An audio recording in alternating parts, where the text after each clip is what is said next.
The race for the White House could be in its final hours this evening as Democrat Joe Biden inches closer to the presidency, with the final votes being tallied. There are now only 4 key battleground states that are left on the board here. Joe Biden only has to win one more. Donald Trump has to win them all. But we're seeing razor-thin margins in 2 of these states, where Joe Biden has taken the lead. Let's bring in our election analyst, Jeremy East. Jeremy, first let's go to Georgia, because that is where there is truly a razor-thin majority. That's right, Oliver. Razor-thin in the Peach State. There's still everything to play for in the Deep South. In Georgia here, you can see this vote margin absolutely tiny, only less than 2,000 votes separating these 2 candidates. We just heard from elections officials a little while ago. They say that there's just over 4,000 votes left to be counted. Now, worth mentioning that there are up to 8,900 military votes coming in from overseas. Whether or not all 8,900 will arrive or not, but today is the deadline for those military votes to come in. Now, when we have a contest that is this razor thin in the state of Georgia, 0.5% or less margin between 2 candidates means a recount in the state of Georgia. Let's listen to what the Secretary of State said earlier today. He's the top elections official in the state. With a margin that small, there will be a recount in Georgia. Interest in our election obviously goes far beyond Georgia's borders. The final tally in Georgia at this point has huge implications for the entire country. The stakes are high and our emotions are high on all sides. We will not let those debates distract us from our work. So now the big question is, how long will that recount take? Well, in another part of the press conference, a different official didn't give a timeline, but did say that we should know the final result in Georgia by the end of the month. There's also a tight race that's brewing up in Pennsylvania. Let's go there and have a look at the situation, Jeremy. That's right. This is such a key state for both Donald Trump and Joe Biden. Of course, this was one of those blue wall, traditionally Democratic states that was stolen by the Republican Party and Donald Trump in 2016. A huge coup for them in that election. Now, I mean, Donald Trump was once leading in this state in 2020 by 500,000 votes, Oliver, and Joe Biden has just closed that gap. I remember we were here 24 hours ago wondering if he could close that gap. He now has. He has a slight lead over the president. There's still about 125,000 votes left to be counted in this key state, and they are all mail-in or absentee ballots, legitimate ballots that have come in before Election Day. They are now being counted. And this is how those mail-in and absentee ballots have gone so far, Ollie. You can see here, most of them, about 65% of those mail-in and absentee ballots have been cast by Democrats, just 23% for Republicans. So we knew going into this that Democrats were going to be more likely to vote by mail because of COVID concerns. That has been the case so far. The remaining ballots left to count in Pennsylvania are all mail-in ballots. So in all likelihood, if this trend continues, Oliver, we will see Joe Biden add to that lead in Pennsylvania. So let's take a look at where these 2 candidates stand head-to-head now in terms of their electoral college vote totals. Now, these are the same numbers we saw 24 hours ago. They haven't changed, Ollie, but that is because we are in the final stretch. It is literally, we are one of these key battleground states away from victory for Joe Biden. He just needs one of Nevada, North Carolina, Georgia, or Pennsylvania, and we could see Pennsylvania called tonight. If it is, he will become President-elect of the United States. It's exciting stuff. It's an agonizing wait. Jeremy East, thank you very much for joining us here in the studio. Well, here on Euronews, we are poring over all of the latest data as it comes in, and we will bring you any results as and when we get them. For now, though, let's cross over to our correspondents over in the United States. In Washington, D.C., we've got Ray Suarez and Jack Parrick with the latest news from both the Trump and Biden camps, while Andy Rosejan is in Philadelphia following that crucial count that's taken place there. First, let's go to Andy. You know, the race where you are is favouring Biden right now. It might be by only a small majority. But what are you hearing from election officials there as to when we might get some more information, some more data being released? Oliver, they're hoping by the end of the day they might have this count wrapped up.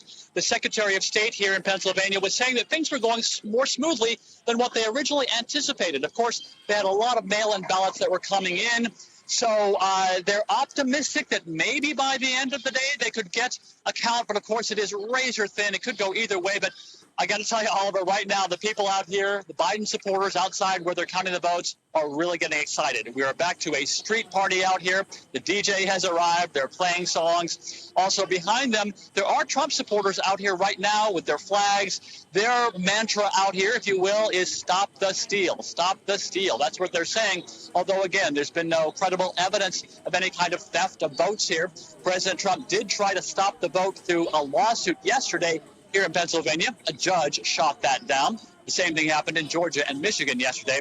But in the meantime, the supporters of Joe Biden out here, they're getting excited. They feel like this could be it. They're cautiously optimistic, Oliver. So one legal challenge already shot down, but is there a chance that we're going to see further legal claims being brought by the Trump campaign in Pennsylvania? I would say most likely.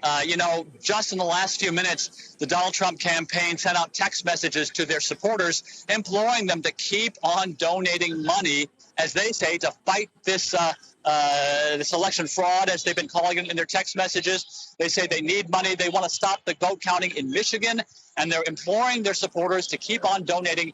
Certainly, Oliver, these issues will come up across the country like little wildfires. The Biden team has a team of lawyers to swoop in every time it happens. So far, no luck for the Trump campaign in these various lawsuits, but they will keep on trying undoubtedly. Oliver? Andy Rosen joining us there from Pennsylvania. Thank you very much indeed. Let's bring in our other correspondents who are standing by in the US Capitol. That's Jack Parrock and Ray Suarez. I'm going to go to Ray first, but first of all, I just want us to take a listen to what the House Speaker Nancy Pelosi had to say just in the last half hour.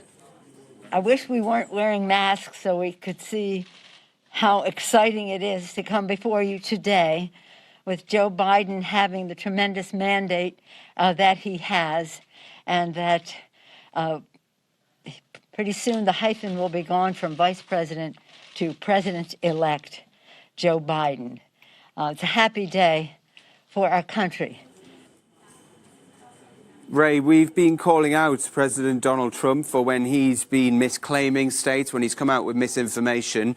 Nancy Pelosi there trying to suggest that Joe Biden has pretty much almost won it, but that's not exactly the case, is it? It's not, but this is an interesting piece of triangulation. A prominent Democrat who is not the former Vice President of the United States coming out and saying this is over. It may be a piece of calculation. It may be a piece of bare-knuckled political activity. Nancy Pelosi has been, for some time, the highest-ranking woman politician in American history. If she's right that Biden is on the verge of winning this thing, her fellow Californian will take that title from her. But she will return as Speaker in January. This much we know, with a reduced majority and therefore a little less freedom of movement when it comes to legislation. It's an interesting time. She says, we may have lost some battles, but we won the war. And it's an interesting piece of messaging not coming from from Vice President Biden, who is trying so far to stay above the fray. Ray Suarez, just 2 seconds and we'll be coming back to you. Before I get to Jack, I just want to bring in some of the latest figures that we're receiving here from the Associated Press, that Joe Biden has now actually received 20,000 more votes in his favour in that crucial state of Nevada as well. Jack, you're just outside of the White House. We've seen people gathering there over the past few days. What's the mood like, especially with this news that Joe Biden is eking out bigger gaps between himself and the current US president?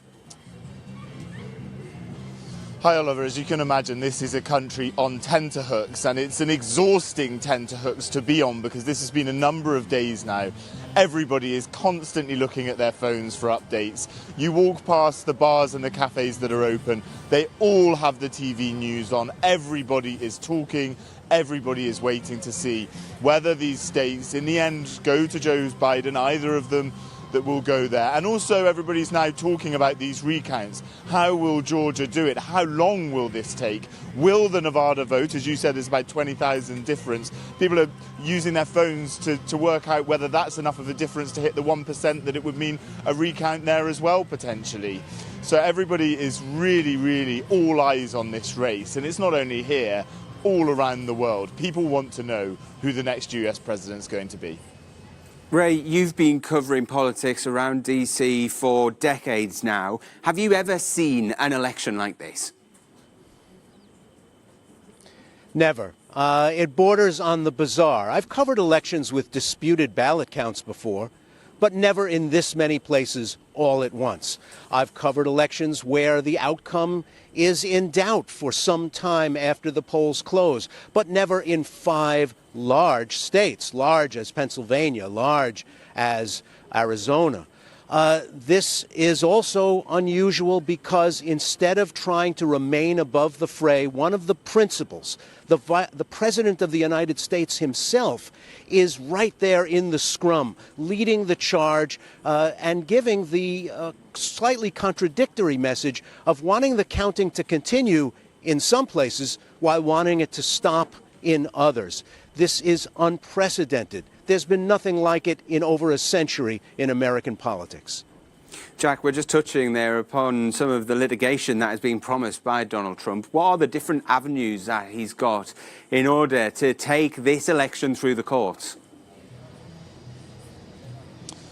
Well, as Ray was saying, he's been asking in some places for the count to be stopped where he was ahead, and then in other places allowing it to continue. So his team are filing a flurry of different lawsuits, especially in those states of North Carolina, Nevada, Pennsylvania, and Michigan, where he believes and he falsely or unfoundedly alleges voter fraud. Also, it's important to note that when the Georgia State Secretary announced the recount, he said that they have no evidence of any voter fraud going on in Georgia, and also said that there has been clear and open and transparent election monitoring.